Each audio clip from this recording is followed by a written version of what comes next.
Merhaba Zafer Bey, hoş geldiniz. Merhaba Zafer Bey, hoş geldiniz. İran'a füzeler düşüyor. İran mı? İran mı? İran mı? İran'da neresi? İran diye bir yer mi var?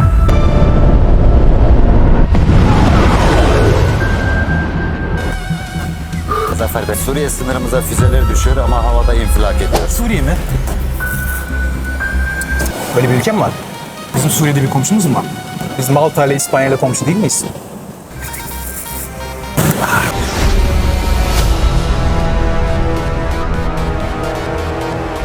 Dünya yanarken bu cennet köşesi nasıl etkileniyor? Kankalar, bir şehir düşünün. Arkasında Torosların o heybetli dumanlı zirveleri.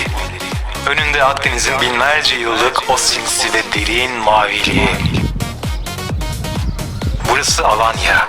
Sadece sahilde güneşlenenlerin değil, surlarında tarihin en büyük imparatorluklarının ayak izlerini taşıyan, havasında Akdeniz'in o tuzlu ve otantik kokusunu barındıran kadim bir şehir. Adına Alaiye denmiş eskiden. Alaaddin Keykubat zamanlarından. Sonra günümüze Alanya diye evrilmiş. Vitrinde her şey ışıltılı. Her şey lüks gibi görünüyor değil mi? Milyon dolarlık yatlar limonda süzülüyor. Otellerde doluluk oranları %90'lara bodoslama vurmuş durumda. Ama bu simülasyonun arkasında bambaşka bir gerçeklik var kankalar.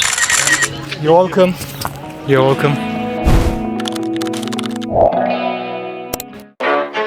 You ready? Let's go. Burada her şey bizi, yerli turisti, Türkleri yok saymak üzerine kurulu adeta. Kuşadası'ndan Alanya'ya bu cennet sahil şeridi, İngiliz, Alman, Rus topraklarına dönüşmüş sanki. Sokakta herkes beni yabancı sanıyor. Türk olduğumu söylediğimde esnafın yüzü düşüyor. Her şey dahil sistemle büyük oteller sezonu Kasım-Mart ayları arasında büyük tur şirketlerine kapatmışlar bile çoktan. Büyük otellerin doluluk oranları sezonda %90'a vurmuş durumda. Kalan %10'u da yabancı turiste sattıkları fiyatın 2 katına bize yerliye satıp dolduracaklar. Nasılsa biz her şeyde olduğu gibi tatilimizi de son güne bırakırız. Ve nasılsa sezon ortası diye millet o fiyatları bayılmak zorunda kalır.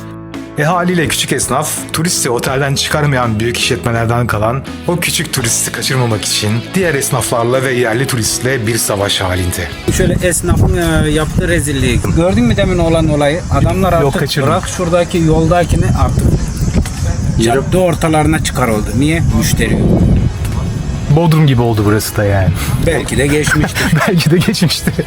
Alanya'da belki İran Savaşı'nın etkisini ekonomik yansıması dışında göremezsiniz. Evet, buraya Dubai gibi füzeler düşmüyor. Ama yanlış bir ekonomi ve turizm politikası esnafı zorlu bir rekabet savaşına çekmiş durumda. Küçük esnafın hayatta kalma mücadelesi turizmin kalitesini de dibe çekiyor. Yıkıcı rekabet hepimizi yıkıp geçiyor. Öyle ki esnafın durumunu sormak için röportaj yaptığım barın kapısından kovuluyorum. Alanya'ya niye gelmeliyiz? Abi güzel.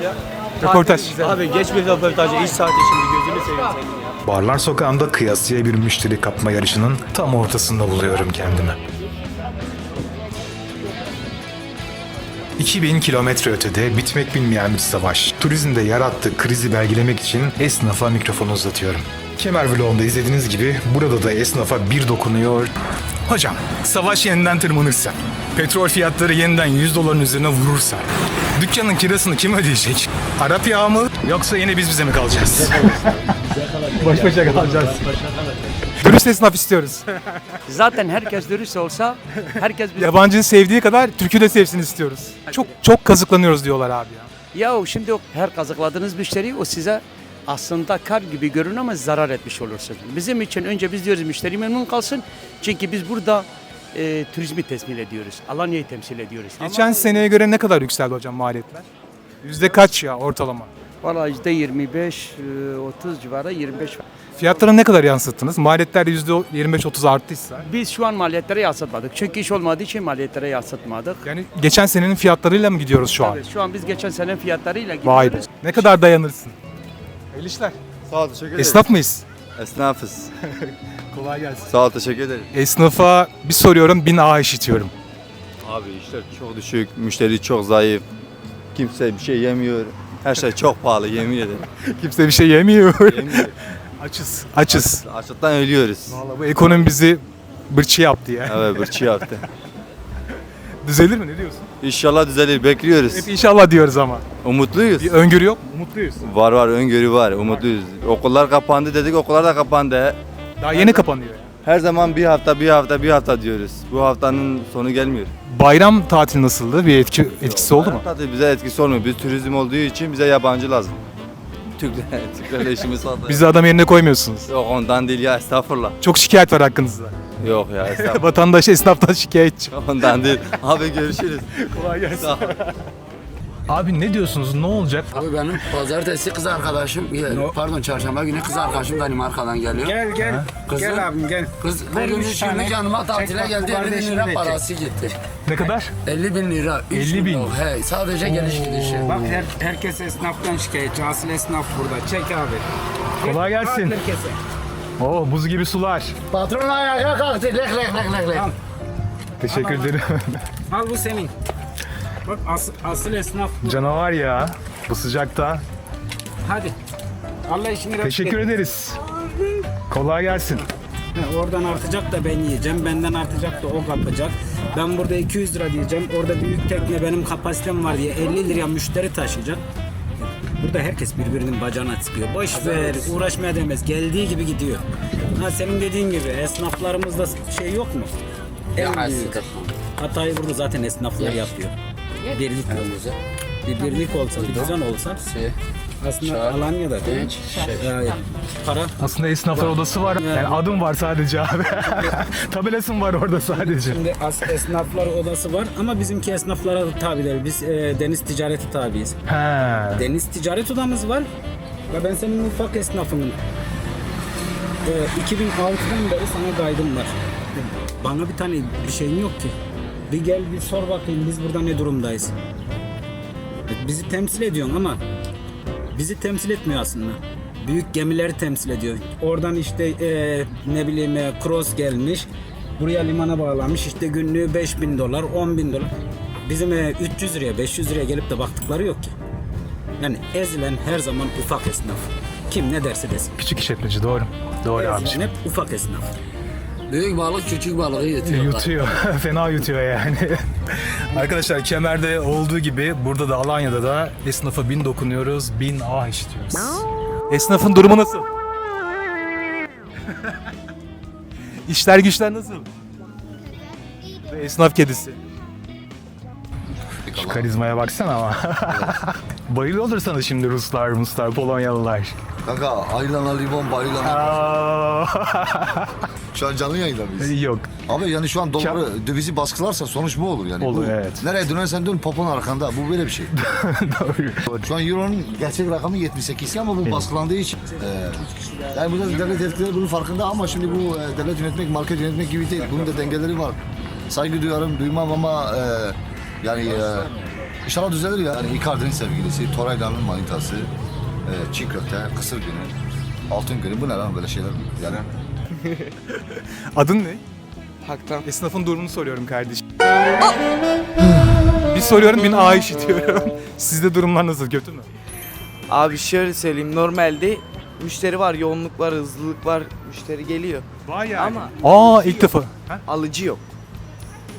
Bakmaya geliyorlar ya. Diyorlar buna, fiyat veriyorlar, tamam diyorsun. Hani nerede para yok. Gidiyorlar, sonra geleceğim diyorlar. Lafları şu yani, I come back. I come back later. Turistler neye harcıyor? Gezmeye harcıyor, yemek yemeye harcıyor. Aşağı insene, boyun çok uzun oldu öyle ya, yetişemiyorum sana. Yemek yemeye harcıyor, gezmeye harcıyor yani. Bunları artık böyle en fazla 2,5 euro veririm diyor bugün bana. Zaruri ihtiyaçlarını önceliyor, sonra diğerleri işte. Son güne bırakıyor herkes. Bizim millete tam son güncü biliyorsun. Faturayı da her şeyi son güne bırakırız ya. Tam bize benzemeye başlamışlar işte. Kaç yaşındasın? 16 abi. Maşallah. Teşekkür ederim. Geleceği nasıl görüyorsun? 16'lık bir delikanlı olarak. Geleceği nasıl görüyorum? Allah abi. Sen benim kemerden kuzenimi de çekmişsin. Şaka yapıyorsun. He. Bu senin kuzenin mi? Evet.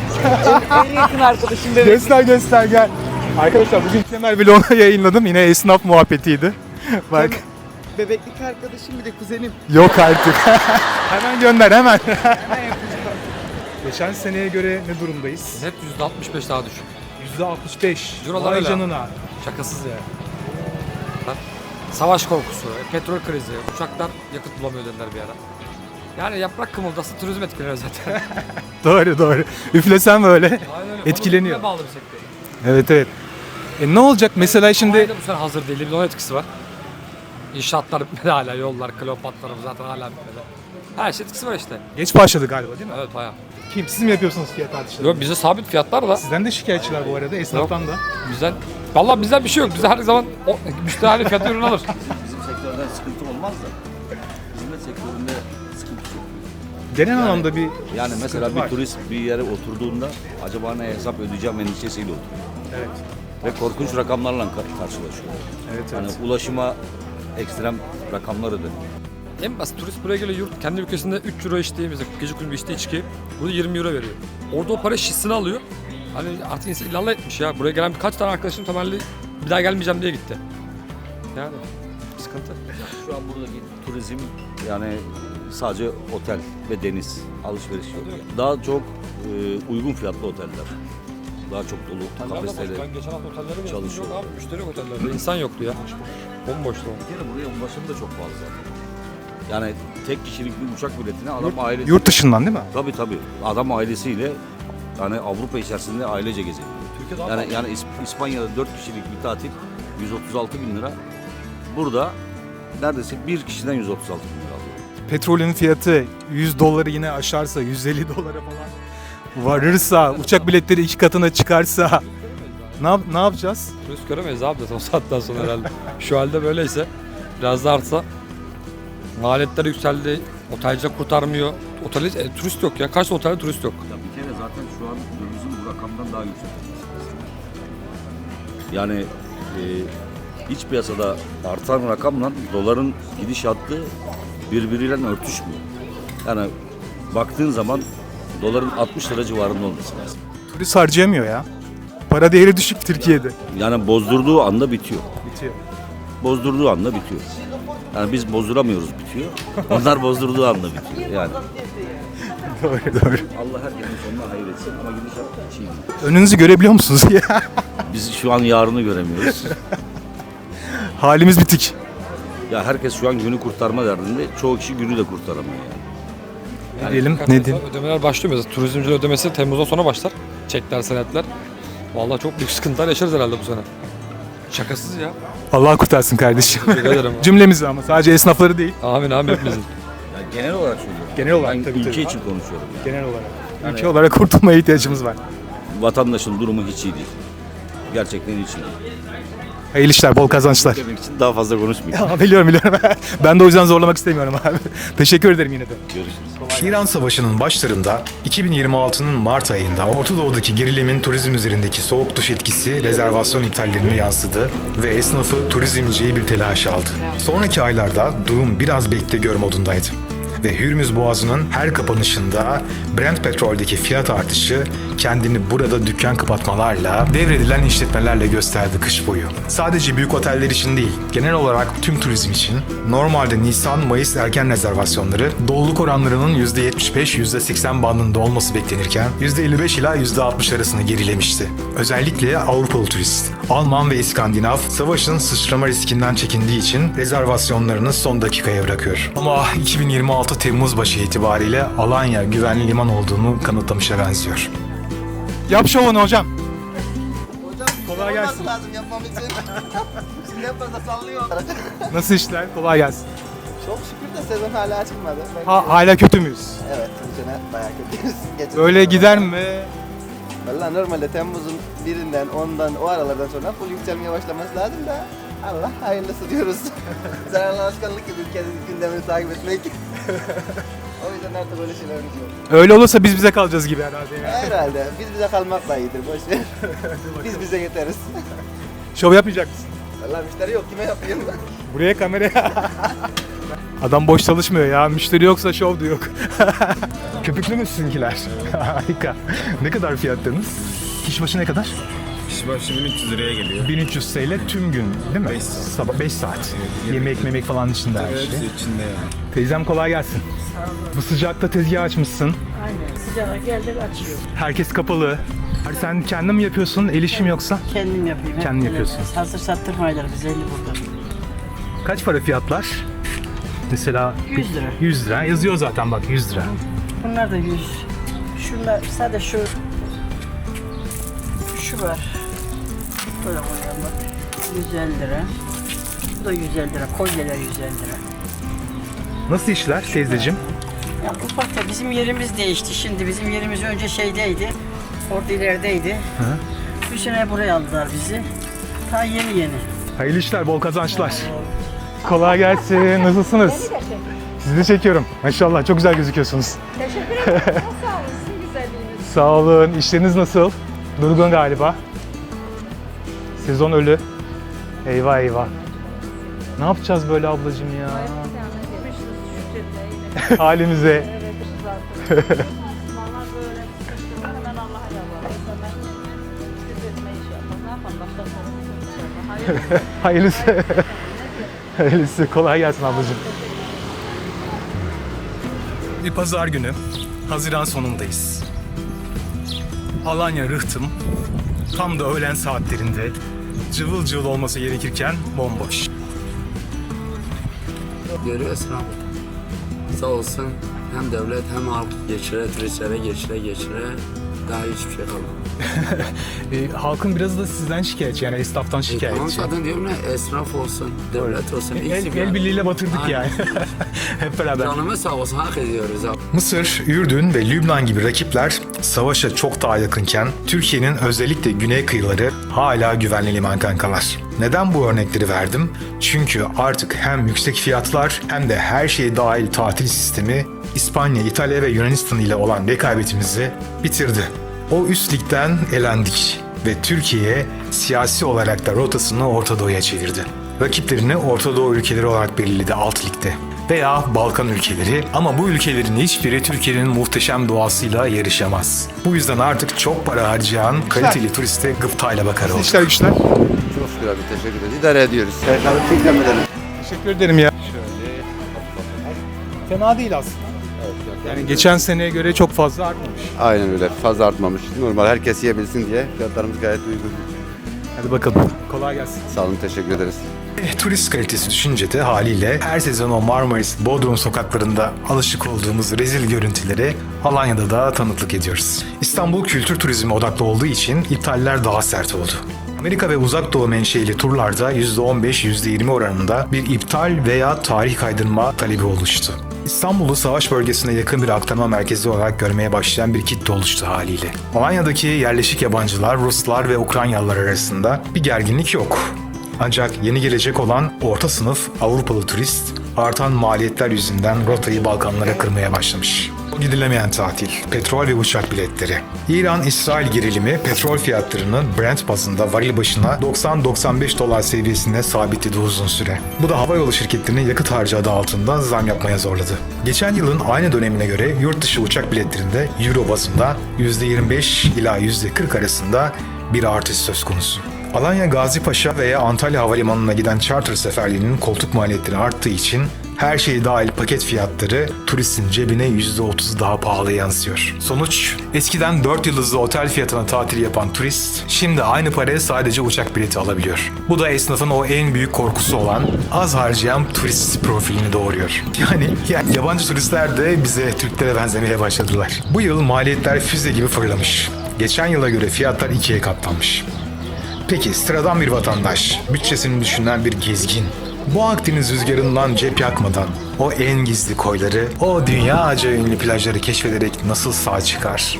Bu otelde bir gece konakladım sizin için. Alanya kale içinde, kalenin eteklerinde o muhteşem Alanya manzarasına sahip butik bir otel. Geceliği kahvaltı dahil 4650 TL'ydi. Oldukça yüksek bir fiyat. Tur şirketlerinin çoğunda daha pahalıydı aslında. Ama birinde kampanya vardı ve kahvaltı hariç 3300 TL'ydi geceliği. Ben Airbnb'den rezervasyon yaptım çünkü hiç para ödemedim bu otele. Sık gezdiğim için bu uygulamadan birikmiş puanlarım bir gecelik rezervasyona yetti. Ama siz internette farklı alternatiflere bakıp ucuz olan seçeneği tercih edebilirsiniz. 2 kişi için 1 ila 3 gece çok da avantajlı olur. Ancak otelde yeme içme fiyatlarının bayağı kazık olduğunu söyleyeyim siz rezervasyon yapmadan önce. Bir su 100 TL. En basit bir tavuk yemeği 950 TL'den başlıyor. Belki dışarıdan geliyorsanız, otelde konaklamıyorsanız bu manzara için değer. Ama kötü haberim şu ki otel müşterilerine indirim yok. Tabak kahvaltısı ise dışarıyla hemen hemen aynı fiyat. Üstelik oldukça da lezzetli. Ama yine de burada bu fiyata bir gece yerine 3 gece konaklayacağınız apart otellerinin olduğunu da bilin. Burası sadece turizmin kalbi değil kankalar. Burası Selçuklu'nun Akdeniz'e vurduğu o en büyük mühür. Kızılkule'nin o asırlık taşlarına dokunduğunuzda, limandaki o devasa tersaneye baktığınızda, zamanında Akdeniz'i titreten o büyük devlet aklının nizamnamesini bodoslama hissediyorsunuz. Korsanların sığınağı, sultanların kışlık sarayı olmuş bu topraklar bugün küresel dünyanın en büyük turizm arenalarından birine dönüşmüş durumda. Sadece 2000 kilometre ötede devasa bir savaş sürerken her şeye rağmen ben buradayım, güvenliyim. Çünkü ben Alanya'yım diye fısıldıyor size turizmin başkenti. Damlataş'ın binlerce yıllık şifalı sessizliğinden çıkıp Kleopatra'nın ayak bastığı o dalgaların göbeğine bodoslama atlıyorsunuz. Suya düştü kamera. Alanya'nın bu sıcağında, bu nemde sizin için Alanya'yı karış karış dolaşıyorum. Turizmin, esnafın, halkın, vatandaşın, turizmcinin derdini, ahvalini soruyorum. Alırım artık bir beğeninizi, paylaşımınızı, yorumunuzu. Alanya her köşesi insan psikolojisini sıfırlayan, ruhu dinlendiren bir illüzyon gibi. Bir turist olarak size yanı başınızdaki savaşı unutturacak kadar büyüleyici, yerleşik biri olarak da memleketin o bir türlü toparlanamayan ekonomisini en az hasarla hissettirecek kadar da bütçe dostu. Ülkenin en konforlu ama en ucuz kiralarının burada olduğunu, günlük 200 TL'ye menü yemek yiyebileceğinizi söylesem tepkiniz ne olurdu? Alanya tam bir fiyat performans şehri. Hazırsanız kankalar, bütçemizi koruyarak, tarihin tozlu sayfalarını aralayarak ve Akdeniz'in o en otantik lezzetlerinin iliğini, kemiğini kurutarak Alanya'yı yeniden keşfediyoruz. Arkanıza yaslanın, çayınızdan, kahvenizden, buz gibi biranızdan bir yudum alın ve Alanya'nın dünyaca ünlü güzelliklerini ve saklı tabiatını Mr. Zafer Travel kanalında, yaşam maliyetini, ekonomisini de Mr. Zafer kanalında keşfedin. Gezi, macera ve lezzet sevenleri Mr. Zafer Travel kanalıma bekliyorum. Çünkü yakında birbirinden güzel Alanya vlogları başlıyor. Ayrıca Antalya merkezden ve her ilçesinden tüm Antalya vlogları da yine Mr. Zafer Travel kanalında sizi bekliyor. Özellikle bira fiyatları arkadaşlar. Geçen sene de 250 TL içiyorduk. Bu sene de 250 TL içiyoruz. Maliyetler arttı ama fiyatlar çok da artmamışa benziyor.